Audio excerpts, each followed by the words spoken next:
Yeah, can't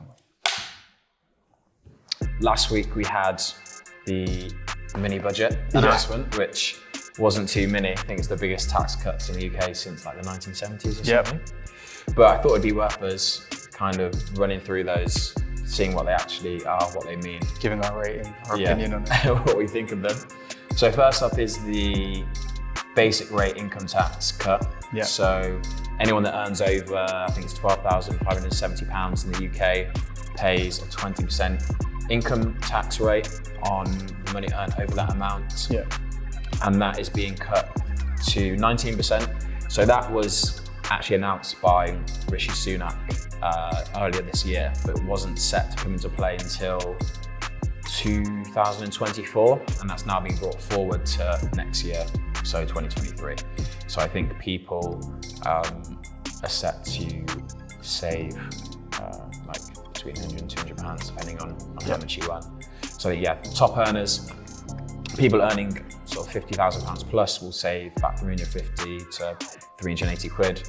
People earning less than that will save a little bit less. So what are your initial thoughts on that? It just seems entirely unnecessary, because I think we're thinking of a period where we're looking at like redirecting finances to support people. I guess on the face of it, you think, yeah, we're having a small tax cut, but we have loads of things at the moment that we need paid for. I don't know if it's as beneficial to lower income earners as it might be to people who are earning slightly more. So I'm questioning who it actually benefits. I don't know what your views are. Yeah, I think it's like a bit of a superficial cut really. So like you said, people will be getting pretty small amounts, which can be more significant for some people. But I think in the grand scheme of things, when we think about the cost of living crisis, the way that energy prices are going, so I mean, energy prices have doubled in the last year. Yeah. Cost of food's going up, and then the government is saying, well, here you can have like an extra 80 quid. And then when we get onto the other announcements as well, it's kind of a bit of a kick in the face, I think. Yeah, absolutely. Yeah. Overall rating, pretty trash. I think it's superficial. I think they're doing it to try and grab favour with some lower earners, but hopefully it doesn't work. Yeah. So I'd say it's pretty trash as well. Yeah, that's getting like a 1 out of 10 for me. But virtue signalling. The next one is the fact that the top income tax rate has been scrapped. Yeah, that's right. So in the UK, we've got the 3 income tax bands. We've got the basic rate, which we just talked about, so that's been dropped to 19%. Then you've got the higher rate, which is 40%. So people earning just over £50,000 a year, anything over that £50,000, they get taxed 40% on. And then we have the additional rate, which is the 45% rate, and that's for people earning over £150,000. So that did actually used to be 50% back in 2010, but that was scrapped, that was dropped by Conservatives in typical fashion. So that's now being scrapped completely. Yeah. So that top additional rate no longer exists. So from April will no longer exist. Yeah, so it's just 40% now. Yeah. From anyone earning £50,270, you could be earning £1 million. Yeah. And you're going to be paying the same rate of tax as someone on 50K. That's right. So we've crunched the numbers, and we have. If you're earning £1 million, if you're lucky enough to have a salary of £1 million, you're actually saving like about £45,000 a year in tax, which is a pretty sweet deal if you're earning £1 million. But unfortunately, not many people fall into that bracket. Yeah, it's ridiculous. So you're entirely giving the savings to people that actually it was been reported that would not have expected or wanted it at all. The disproportionate savings is obviously being given to the top 1% of earners. That's right. So I think that cut actually only will affect 660,000 people in the UK, who, like you said, are the absolute richest. And it's all being done under the guise of trickle-down economics, which we all know doesn't actually work, because giving someone that's extremely wealthy an extra £50,000 a year, their spending is not then going to go and fall to the lowest in society. So in fact, it just means they're going to spend. Sorry, they're just going to save or invest more. That money is not going to make its way down to. It's hot trash. This policy is honestly. I thought it was a sick joke when it came out. I genuinely thought some of my mates were taking the piss. There's a tweet that went viral. I don't know if you've seen it, and it basically says that the state of the UK, in light of like this policy, is if you go outside and you see a homeless man on the street, you're just going to run to the richest neighbourhood and you're going to post £10 through the letterbox and hoping that some of that money is going to trickle down to the homeless man on the street. As ridiculous as that is, that's what this policy represents. Yeah, very on brand for the Conservatives there, I think. Yeah, hot trash. Sounds like you're giving this one a low rating. Yeah, if I could give it a negative rating, I would. Like, it's rubbish. It's honestly so crap. And the markets have actually reacted to it, like just calling the UK policy for being completely ridiculous and out of touch. Yeah. And it's actually sank the pound. Yeah, it has. And I think if you're earning over 150k, this is probably a pretty good announcement for you. But I have actually seen a few people on Twitter who've claimed to be earning over £150,000, and they've said, we don't actually want this. Like, we'd much rather people struggling would get some of these savings.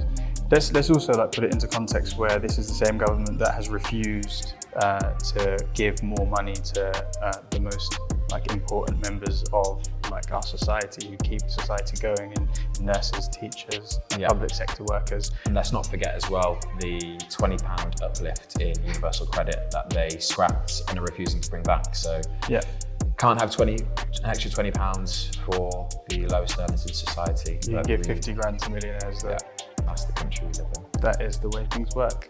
Hot trash. Yeah, agreed. The next policy is the national insurance rise, which actually just came into effect to pay for like a lot of the measures that were taken. Social care, Yeah, the social care levy throughout the pandemic, which was a rise introduced by Rishi Sunak, has been scrapped now. Yes, so, I think it only actually got introduced earlier this year. Yeah. So that was a 1.25 percentage points increase, so rising from 12% to 13.25%. and 2% to 3.25% for higher earners. But yeah, in typical Tory fashion, they've reversed that. So I mean, I would give this a good rating, but it shouldn't have happened. It should have happened in the first place. So it's kind of just righting their wrongs, isn't it? Yeah, terrible. Wait, I think that's, again, I think it's just an exemplification of like Tory mismanagement. Like, just crap policy. Yeah, not gonna give them a good rating for that. No, I'd say that's pretty trash as well. And the next one is the stamp duty cut. Yes, I think this is the one that's most contentious in terms of whether it's a good thing or not, and who it's a good thing for. So do you want to give a summary of what it is? Yeah, of course. So the stamp duty land tax is a tax that's paid on the purchase of a home. And it's just a tax that is paid out, and you pay it every time you move. And you also actually do pay it as a first-time buyer as well, although you do get an exemption when you're a first-time buyer. Yeah, so it's based on the value of the property, isn't it? So the more your value's worth, the property's worth, the more stamp duty that you'll have to pay. Yeah, so it previously used to be that if you're a first-time buyer, you'd only pay above the threshold of 125 grand. And with this cut, it's been increased to 450 grand. Again, I was like quite conflicted on this point because I'm like in the process of buying a home, and I'll save some money on the stamp duty being cut. But again, it just seems ridiculous because we had a stamp duty holiday not long ago. My friend Shaq here falls into the unfortunate period of missing both stamp duty cuts. But I don't entirely understand or support it because I feel like it might artificially prop up the housing market again. Yeah, I think that's what happened during the stamp duty holiday. People found that properties were happening to go up by the value of the stamp duty. So they weren't really seeing any savings, and it just meant that people selling their homes were making a little bit more money. And also it benefited people buying second, third, buying their rental homes, benefited them because they were paying less stamp duty. I actually saw that some people were finding that properties that they were in the process of buying are now being put back on the market because the sellers are hopeful that they can get a bit more for it now. Yeah, absolutely. So I think really, who does it benefit? It benefits people who already have like property wealth. It doesn't do anything to address the inequality of wealth of like young people trying to get onto the property ladder. I think it disproportionately benefits people who already have a lot of that wealth. I'd say of all of the policies, selfishly, it's probably the one that I like the most, but I still think it's not the best at dealing with any of the issues that we have at the moment. I'd say it's pretty crap. Agreed. Yeah, I'll give that one a trash rating as well. Yeah. So I think all in all, we're both in agreement that the announcements have been pretty terrible, basically only benefiting people that are on very high salaries or already have quite a bit of wealth themselves. Yeah. Does very little to help people that are struggling, alleviate the cost of living crisis. Yeah, and to put into context, it's September now. We're heading into winter. It's actually starting to get pretty cold.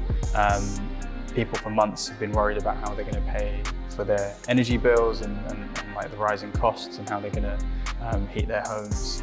And the government has delayed and delayed and delayed, and we've been waiting for some announcements.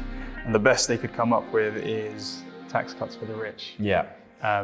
I think the one good thing that's come out of this is that Liz Truss is already getting votes on her confidence. Yeah. So Was it 10 days in office? Yeah. So if it leads to a general election, then perhaps it would be a good thing after all. Yeah, absolutely. So pretty crap budget. That's our summary. Cut.